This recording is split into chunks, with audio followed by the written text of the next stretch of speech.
All right. So what about the purpose of our audit? I spoke about this a little bit briefly earlier, knowing that the audit is expected to uncover things that are not in compliance. In a general sense, that's what we're trying to do. So in order to do this properly, we have to have some objectives for the audit to say that these are the things we're looking at. This is the scope. Maybe this is the timeline that's allotted. And based on all these different factors, the auditor can then best decide how to spend their time and energy. All right, so we have different types of audits to consider. You do need to know the difference between these types for the exam. So we have internal audits and assessments. Sometimes these are called self-assessments. And these are valuable. Sometimes the self-assessment is done in the interim between an external audit. So it helps the organization understand whether or not they are doing things properly. For instance, if your audit is scheduled on an annual basis, you might do some self-assessments or internal audits on a quarterly basis to make sure that you're on track, to make sure that the items that you're most interested in are being properly managed and properly protected. That way, when the external audit comes along, someone comes in from the outside the organization, you can furnish them with some proof that self-assessments or internal audits were done, and that might make their job a little bit easier and give them a better foundation to perform the external audit. So the external audit, someone comes in from the outside, someone that's objective, not part of the organization, or maybe if they are part of the organization, they're from a different section of it, a different business unit, let's say, or maybe, in some organizations that I've worked for, the auditors were their own group within the organization and they weren't affiliated directly with any of the different business units. That could be the case. Or you simply just hire a third-party organization to do the work. There's a lot of advantages in doing an external audit because that means that the work is contracted. There are various parameters as regarding the scope, the duration, the cost.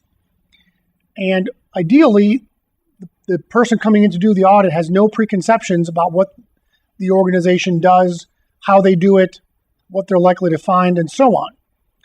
That gives them the advantage to report more truthfully on what they discover because they're unbiased. Then we have independent audits. Again, using third parties, to do this gives different types of organizations or different types of customers or clients a perspective to operate from. I've got an example here of using consumer reports or similar products or services like this.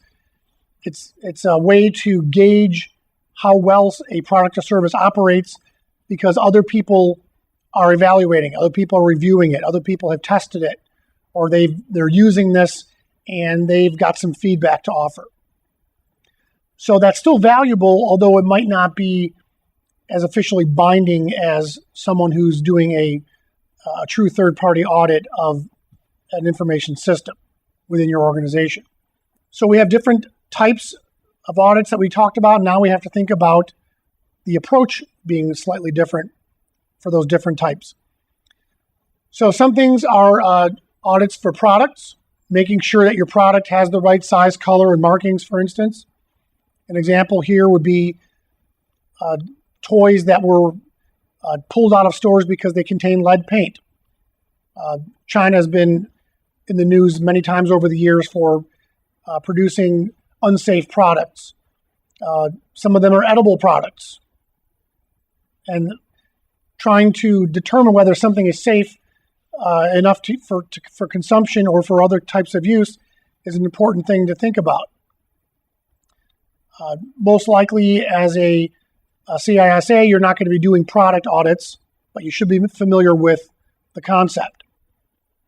Auditing a process, on the other hand, is more up the alley of someone who's a CISA or an auditor in general, because now you're looking at different considerations like a business impact analysis, or you're looking at a disaster recovery plan, trying to understand the organization made a process, they made a procedure, they've documented what they want to do. Does it actually work as intended? Is it producing the results that were intended? Is it repeatable? Is it something that if you give someone else this process or this documentation, can they pick this up and follow the steps and do the work? Those are some of the questions that you might be able to answer here. Some other audit approaches, we have system audits. So you're trying to determine if the system is configured according to some standard that the organization defined, or it's configured to a standard which is defined by regulatory regulations. So you're looking at the configuration of the system, how it's used, how you deal with preventive maintenance, how you deal with change control. When customers make requests, how is that handled? These are all things that should be looked at in detail, and you might have to interview people, you might have to examine certain things, you might have to test certain things. Those are kind of your three main ways of doing this kind of work or any kind of auditing work. Financial audits. These are important, for obvious reasons, especially when we go back to earlier discussions about the fraud that's taken place in many organizations around the world. All the way up to the highest levels of the organization down to someone who's stealing out of a cash register. These are all different types of actions that might be detectable by doing a financial audit. You're looking at accounting methods, accounting results, making sure everything matches up correctly. Then we have operational audits. This is verifying that the practices that your organization abides by for its day-to-day operations, your short, medium, and long-term goals, the business logic, if you will. We're trying to verify that all of those operational aspects are being done correctly, that they were designed correctly, and that you have some ability to measure the results.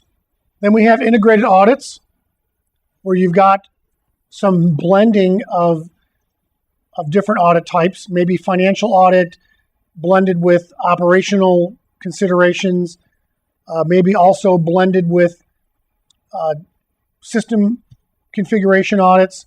So there's lots of different ways you can approach this, and having some flexibility is important to the auditor and to the auditee. I mentioned compliance audits earlier.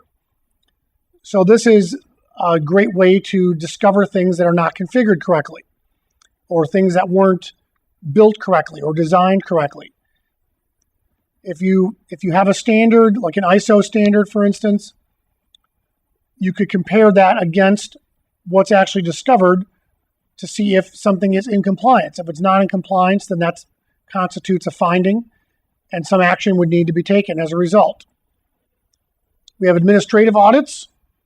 This is making sure that we've got all the procedures in place that are required for the organization to do its different tasks, making sure that we can produce the required documentation that supports all these administrative tasks.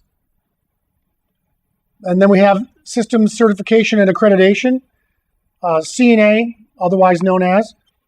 The certification and accreditation process is now moving to an assessment and authorization process. That's something you learn more about if you study risk management framework. But that kind of goes very well with a compliance audit.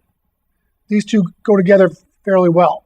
So you can configure systems, configure your security controls, and then do a compliance audit to make sure that they're actually done correctly, that they're working correctly. And that kind of folds also into what's known as continuous monitoring. That's a little bit beyond the scope of this course, but it gives you the idea that you can continuously monitor the controls that are protecting your systems to make sure that they're working as intended. And then what about surveillance audits? Some kind of a checkup being done at a regular interval, or maybe it's being done as a surprise. Surprise surveillance audits are probably the most effective at discovering true problems.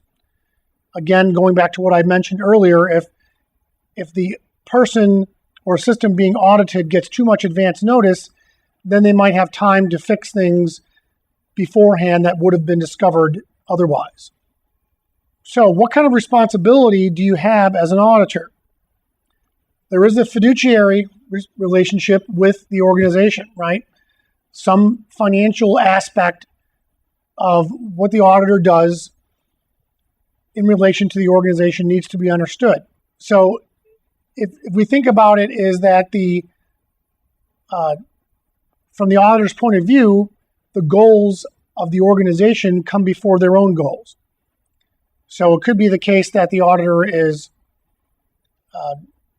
has an opinion on certain things that they're finding, and they might present that opinion with some well-reasoned arguments for why something might be improved or changed. But ultimately, the organization has its own goals stipulated by the top tier of leadership, of course, and the auditor needs to respect that relationship in order to do their job effectively.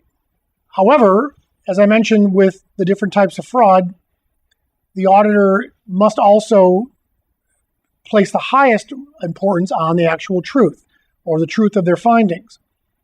That this must be the ultimate goal in reporting objectively and not allowing yourself to be biased or swayed by the auditee.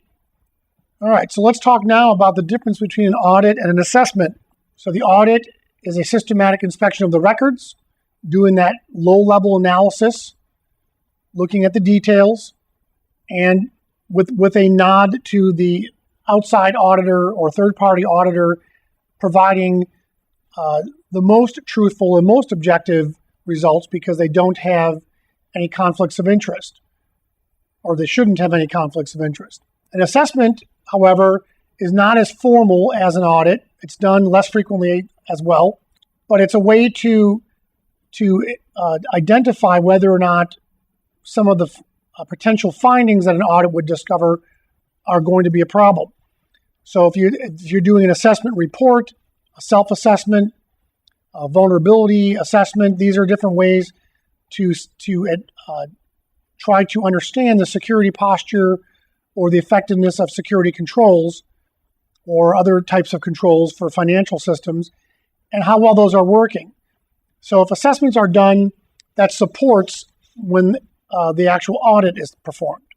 So there are obvious differences between the auditor and the auditee. Auditor is the one doing the work. The auditee is the person or the organization that's being audited. And then the client requests the audit. So they have the authority to dictate the terms, how long it will take, how much money is allocated, and so on. So those are all things to keep straight as far as terminology goes.